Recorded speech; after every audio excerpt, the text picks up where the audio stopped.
আসসালামু আলাইকুম, সবাই কেমন আছেন? আশা করি সবাই ভালো আছেন। এখন দুপুরবেলায় যে গার্ডেনে চলে আসলাম, তো কিছু ধনিয়া পাতা হয়েছে, বেশ বড় হয়েছে। এগুলো তুলবো, তুলে দেখি কি করা যায়। তো তো চলেন। তো এই যে আমার এই যে ধনিয়া পাতাগুলো, এই যে বেশ বড় হয়েছে, মাশাল্লাহ। এটা হচ্ছে এটা হচ্ছে বাথুয়া শাক, বাথুয়া গাছ। এই শাকটা কিন্তু অনেক মজা খেতে। এই যে এখানে আরও একটা হয়েছে। আমার গার্ডেনে বাথুয়া গাছ আরও ছিল, ওগুলোর সিঁড়ি পড়ে তারপরে এই যে এরকম হয়েছে এমনিতে। তারপরে এখানে আরও গাছ আছে, যেমন এখানে একটু পুঁই শাক গাছ আছে, বাট শীতকাল দেখে এগুলো জোর পাচ্ছে না। তো ধনিয়া পাতাগুলো মাশাল্লাহ বড় হয়েছে, তো আমি আজকে তুলবো। আর এখানে কিছু পালং শাক বুনছিলাম, এগুলো একটু বড় হয়েছে, বাট ধনিয়া পাতা এত বেশি পরিমাণে হয়েছে যে পালং শাকটা অত বেশি মানে পাচ্ছে না, ভালো হচ্ছে না। এখানে কিছু আগাছা হয়েছে, এগুলো তুলে ফেলতে হবে। আর এখানে মূলা শাকের শীট ছিল, কয়েকটা দিয়ে দিছিলাম, এই যে হয়েছে গাছ। এই যে কিছু শীট দিছিলাম, এগুলো হয়েছে আর কি। তো ধনিয়া পাতা তুলবো। তা এইখানে কিছু আলু ছিল বাসায়, যেগুলো গজ হয়ে গেছিলো, মানে শিকড় গজাইছিল। তো ওই শিকড়গুলো সহ কিছু আলুগুলো কেটে আমি যে লাগাইছিলাম, তো এই যে গাছ হয়েছে। তো এগুলো যখন একটু হলুদ বর্ণ হবে পাতাগুলো, তখন এগুলো তোলার উপযোগী হবে। তো তখন এগুলো তুলবো। এই যে বেশ বেশ গাছ হয়েছে, এই যে আলুর গাছ। এটা অস্ট্রেলিয়ান, এই যে যে লাল আলুটা কত সুন্দর, মাশাল্লাহ। অস্ট্রেলিয়ার লাল আলুটা সেই জাতের আলু আর কি। এই আলুটা খেতে ভালোই লাগে আমার কাছে, লাল গোল আলু। আর এখানে এই বেডেও আমি কিছু ধনিয়া পাতা লাগাইছি, যেগুলো বেশ বড় হয়েছে। এখানে একটা বেসিল গাছ আমার হাজব্যান্ড আনছিল, চারাটা এখানে দিয়ে দিছে। এখানে কিছু ধনিয়া পাতা হয়েছে, আর ভিতরে ভিতরে একটু একটু পালং শাক আছে।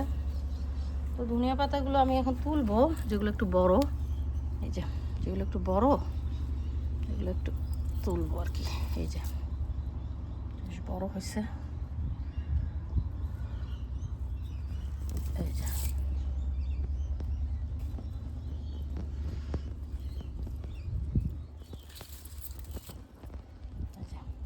ধনিয়া পাতা দেখি ভর্তা করবো। ধনিয়া পাতা ভর্তা অনেক মজা খেতে।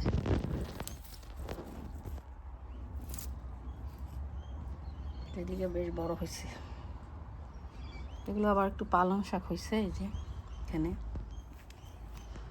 যে ধনিয়া পাতা আমি এগুলো তুলি।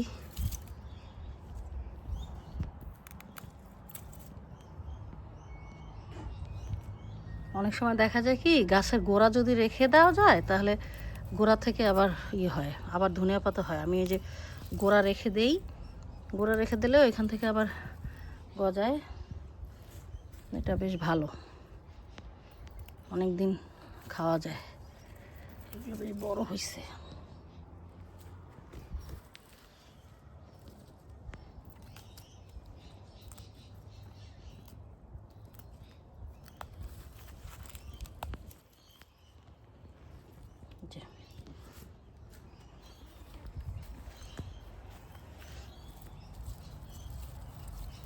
এগুলো গোড়া সহই উঠাই,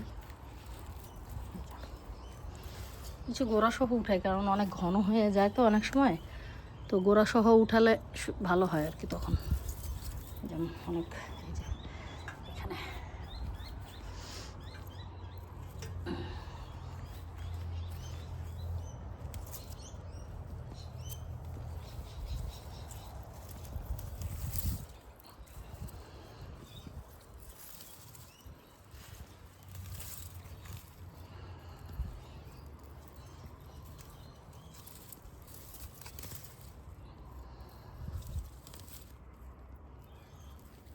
গোড়া সহ উঠাইছি এগুলা।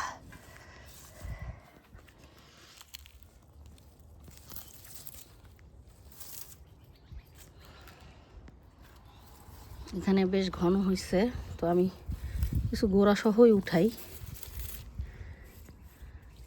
সহই উঠাই যাতে এখানে জায়গাটা একটু হয়।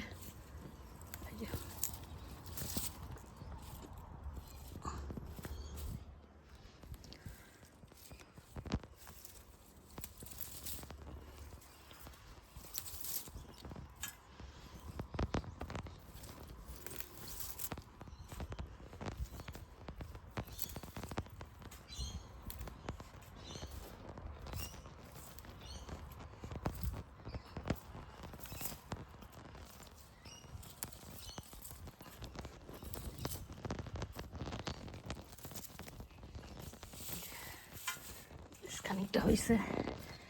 অস্ট্রেলিয়াতে ধনেপাতা খুবই এক্সপেন্সিভ, ছোট্ট একটু আটি দেখা যায় হচ্ছে $2, অনেক দাম।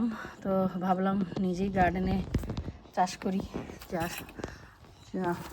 চাষ করছি, এই যে দেখেন কত সুন্দর মাশাআল্লাহ হয়েছে।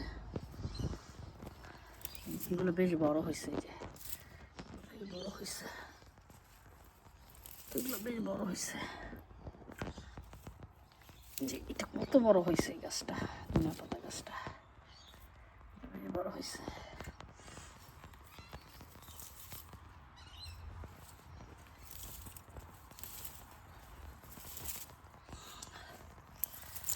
আমার টোটাল হারভেস্ট বেশ খানিকটা ধনিয়া পাতা হয়েছে। এগুলো এখন বাছবো, বেছে দেখি কি করা যায়। এই হচ্ছে অবস্থা। এবার হচ্ছে কিছু কাঁচামরিচ তুলবো, বাট কাঁচামরিচ তেমন নাই, বেশিরভাগই হচ্ছে হয়ে গেছে, পেকে গেছে মরিচ। যে ধনিয়া পাতা ভর্তা করব, ভর্তায় এই যে এই চিলিগুলো দিলে ভাল লাগবে। তা আমি একটু পাকা মরিচও তুলবো কিনা ভাবতেছি, কারণ কাঁচামরিচ তেমন একটা নাই, দু একটা পাকা মরিচ দেওয়া যায়। এই পাশে একটা আছে গাছ, এই যে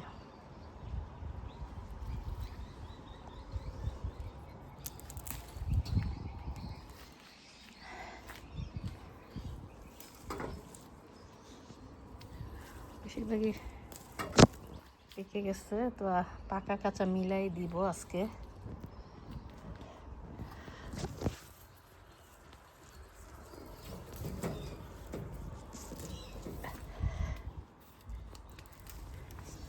এই যে ওটাই হবে। এই যে ধনিয়া পাতাগুলো বেছে নিয়েছি, এখন এগুলো করে ভালো করে ওয়াশ করে নেব, আর এগুলো ভর্তা করব। ভালো করে ওয়াশ করে নিতে হবে। ধনিয়া পাতাগুলো দিয়ে দিব এখন।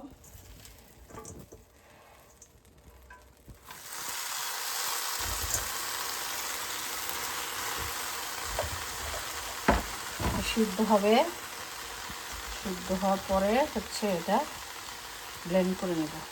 যে ধনিয়া পাতার ভিতরে একটু পেঁয়াজ, রসুন, একটু লবণ আর কাঁচামরিচ তাগিয়ে দিয়েছি, তারপরে ওটা ভালো করে সিদ্ধ হবে, তারপরে এটা ব্লেন্ড করে নিব। ব্যাস হয়ে গেল ধনিয়া পাতার। যে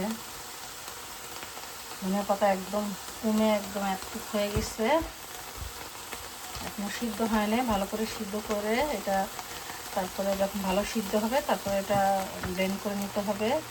এটা অনেক দিন রেখে খাওয়া যাবে, কারণ যেহেতু এটা আমি সিদ্ধ করে নিয়েছি অলরেডি, এটা কাঁচা নাই, সব কিছুই মোটামুটি সিদ্ধ করা, পেঁয়াজ, রসুন, কাঁচামরিচ।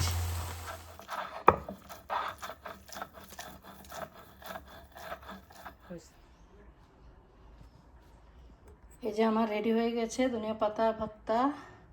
এটা কিন্তু খেতে খুবই মজা। তো এটা পাটায় বেটেছি, অনেক কষ্ট হয়েছে।